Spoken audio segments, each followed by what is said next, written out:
Are you a golfer who struggles to create good quality rotation in the backswing? So many golfers struggle and work on trying to turn their body better to help load up the backswing to improve downswing. And more often than not, the reason for not being able to do this can be down to how you physically and technically move your hip joints. So if you're familiar with the channel or you work with me, you'll know how I approach the golf swing is very much looking at your physical capabilities and how we can improve that biomechanically. So with amateur golfers, we often see the inability to turn effectively into their trail hip, which then can impact how their upper body moves, their arms, and then where the club head works. So a big focus can often be on the trail hip movement, and we need to understand if this is a physical limitation or just a technical awareness.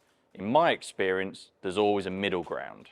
So what we often see is as the club works away, the trail hip can start to bump out to the right. So we get too much sway, too much lateral movement, lack of turn, and then problems up here. Or you often even see golfers, to combat that, feel like they stay very centered and not even move their hips at all. Let's have a look on the force plates at how technical biomechanical movement would show up. So as we can see on the pressure plates, the two dots between the bottom of my feet. Now if I was someone who was doing this, we can see how the dot starts to move to the outside of the foot, which is too much kind of movement sideways into the hip joint. That's now locked out.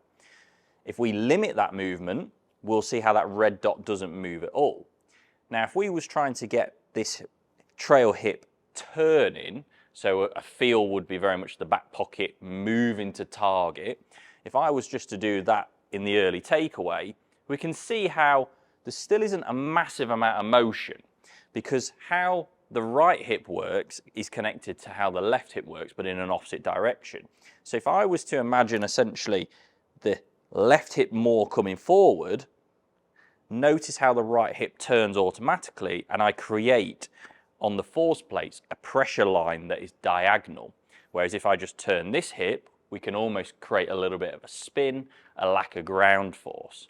Now, there's two ways we can develop this. We can look at some physical exercises, which I'll show you a couple of simple ones in a moment, but a simple technical drill that you can work on if you struggle with this movement is very much taking your normal stance, bringing your right foot diagonally behind with the feeling of creating this turn. So the left knee will go in a little bit more, the left pocket will turn round, and then that back right pocket, trail side, is very much going to be going to target. So you just want to be feeling some kind of motion there and see how that changes your upper body turn, your arm position, and the club head. Don't get too bogged down with these in the short term, because they can easily change, but you're just going to be trying to feel very much how that hip turn that we're looking for is different to what you might be doing.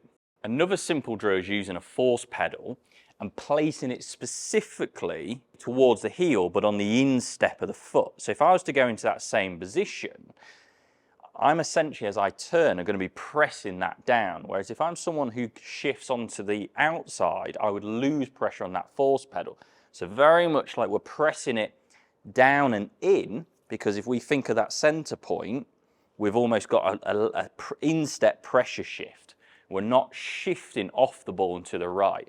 So that can give a great piece of feedback on how we move pressure through the ground to create that ground force that actually creates good quality hip turn.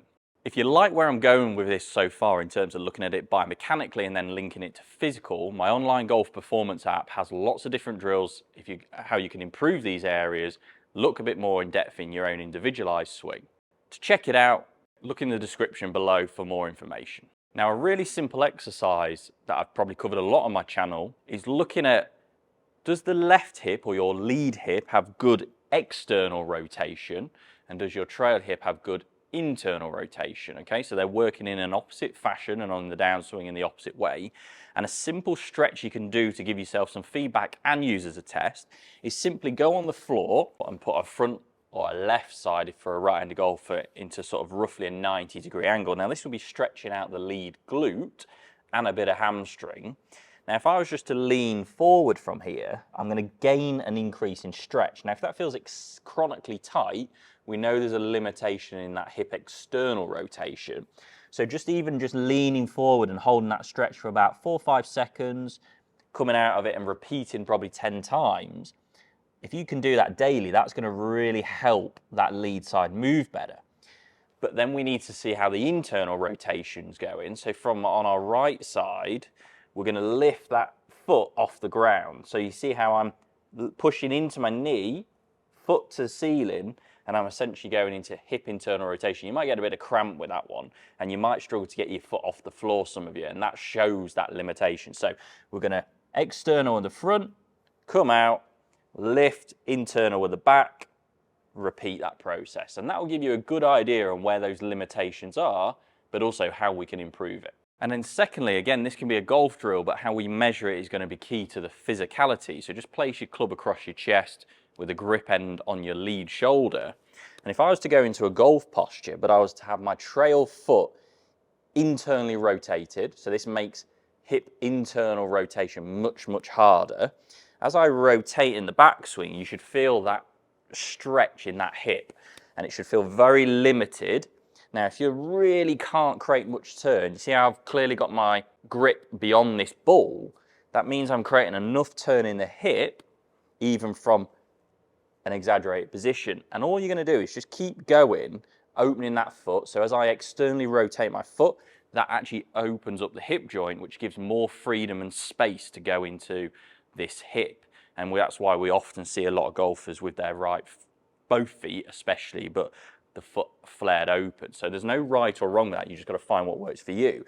So if you go a little bit wider and all of a sudden now you can get that full turn more, that would also be something to potentially apply to your golf swing in terms of setup to aid that hip turn.